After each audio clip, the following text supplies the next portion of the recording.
인간은 운용의 주체가 있고 활동의 주체가 있어요. 우리나라가 왜 뿔인지 잘 보십시오. 팔도로 나눠져 있다고 그랬어요. 팔도는 레비에스의 띠라고 그랬어요. 이승과 저승을 얼마만큼 왔다 갔다 해야 할지 모른다는 얘기죠. 또 가정과 사회를 얼마만큼 왔다 갔다 해야 할지 모르는 레비에스 띠, 나의 업을 사기 위해 만들어준 것이 사회라는 것이에요. 그래서 인간만이 사회가 있죠. 동물은 사회가 없어요. 사회가 있는 만큼의 인간만이 뭐를 써요? 방편을 쓰는 것입니다. 동물은 방편이 없어요. 오로지 육의 생명체만 있고 나 먹고 잘 살면 그만이고, 감정도 하나 있는데 인간보다 이렇게 뛰어난 감정이 아니에요. 그것도 같은 종이라고 해도 DNA에 따라 갖고 확 들어오는 감정이 있기는 하겠지만, 자, 여기에서 동물은 왜 방편이 없을까? 왜 인간만이 방편을 쓸까? 이 세상 만물은 인기를 위해 자리하고 있다. 왜 인기를 위해 자리를? 인기는 천기의 원소고 인육이 쓸 때만이 행위현상 사회로 나간다. 인간은 말입니다, 보이지 않는 곳에서는 아무리 성인 군자라고 해도 불법 저질러요. 보이지 않는데, 급한데, 가다가 소변 보는데 사람 없으면 쉬하고 가는 거야.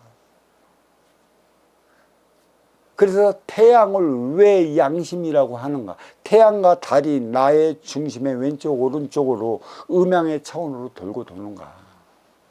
이게 상대성인 것이죠. 내가 잘할 때만이 그대도 잘하는 것이고, 내가 그대한테 소원했던 만큼 그대도 나를 소원하게 달라와요. 이게 누구예요? 운용의 주체가 누구인가? 활동의 주체가 누구인가? 운용의 주체는 음의 기운, 여인을 얘기를 하는 거고, 활동의 주체는 양의 기운, 남성을 얘기를 하는 것이에요.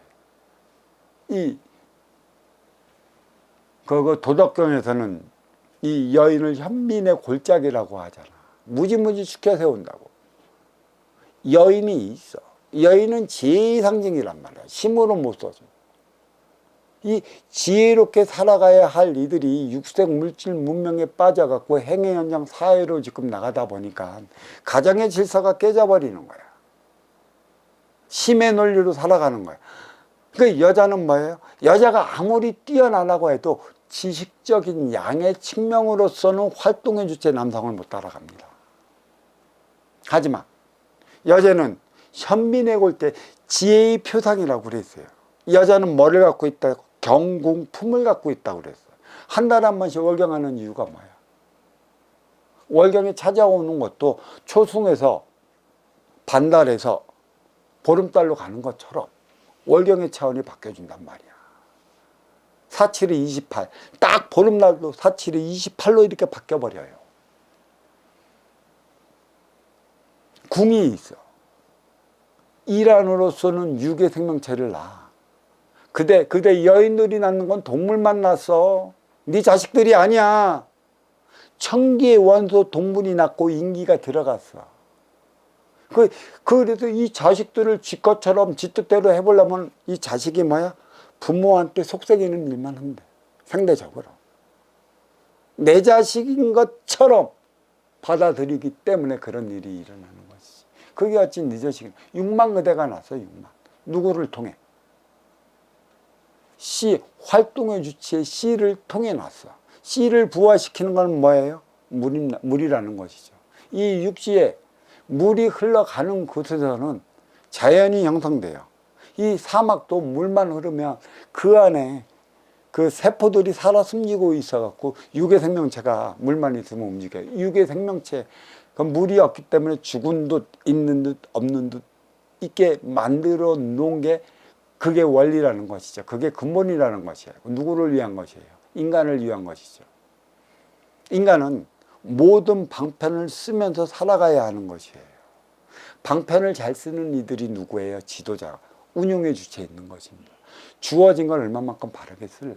육생의 기본금 사주도 그렇고 내가 갖고 있는 만큼의 이것을 구하고자 찾아오는 아쉬운 활동의 주체, 그들과 하나 되어 살아가는 운용의 주체로서 그들과 함께 살아가고 그들을 부리면서 그들과 함께 해 나가는 것도 방편적으로 이용하는 것이죠.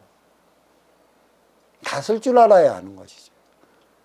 우리는 결국은 뭐예요? 쓸 줄 몰라 어려워져요. 쓸 줄 몰라 힘들어진다고. 있다가 없으면 삶이 무지 고통스럽습니다. 진짜 고통스러운 게 있다가 없을 때예요. 그렇지만 없으면 삶의 고통이 있다가 없을 때보다 덜 느껴요. 뭐를 느끼냐? 궁색함을 느끼는 것이죠. 그것을 가르쳐주기 위한 것에 있어요. 자, 있다가 없을 때 내가 운용의 주체로서의 삶을 살아갈 때까지는 누구를 위해 살아야 돼요? 저는 가르칩니다. 나를 위해 살아가라.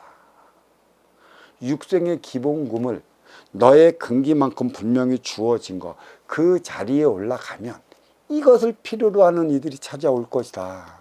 그때부터는 너를 위해 살아가야 하는 것이다. 그러니까 나를 위해 살아갈 때 우리는 한 가지 배워야 할 게 있습니다.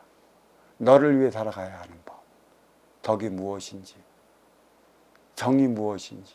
근데 덕도 모르고 정도 모르고 육생이 모르고 인생도 모르고 정신력도 모르는데 정법을 얘기하면 그 정법이 통행해서 지금까지도 숱한 신앙이 이것이 정법이고 저것이 정법이고 얘기를 했는데 인간살이 가면 갈수록 치우쳤잖아. 쏠림으로. 선순환을 일으켜야 되는데 그 선순환은 누가 일으키지 못하면 사장이 됐던 점장이 됐던 간판을 그려갖고 먼저 주고 후에 받는 그 행위를 다 하지 못하면 얼마인가 간판 내려. 그게 표적인 것이지. 아쉬워 찾아온 인연의 아쉬움을 채워줘봐. 육생물질이 지네가 발 달려갖고 이렇게 나한테 걸어 들어오나. 물론 육생의 기본의 삶을 살아가기 위해 타고난 기본금 사주가 있다라고 저는 얘기를 했습니다. 그 사주가 어떻게 형성이 된 거냐. 내가 이승에 살아가면서 쌓인 그 공적이 그게 위계가 되는 거예요. 저승에서 위계가 되는 거예요. 위계가 높으면 높을수록 큰 신이 돼요. 하나님처럼, 하나님은 한 분입니다. 절대 권력자. 하나님의 일을 대신해 나가야 하는 신들이 필요한 것이죠. 공적이 많이 쌓이면 쌓일수록 위계가 높으면 높을수록. 그래서 왜 태양을 왜 맑은 걸로 본양신 태양이라 하는가. 양심은 왜 티 없이 맑으면 맑은 것들은 위로 올라가고 탁해진 것들은 탁하기 때문에 밑으로 떨어지는 것이에요.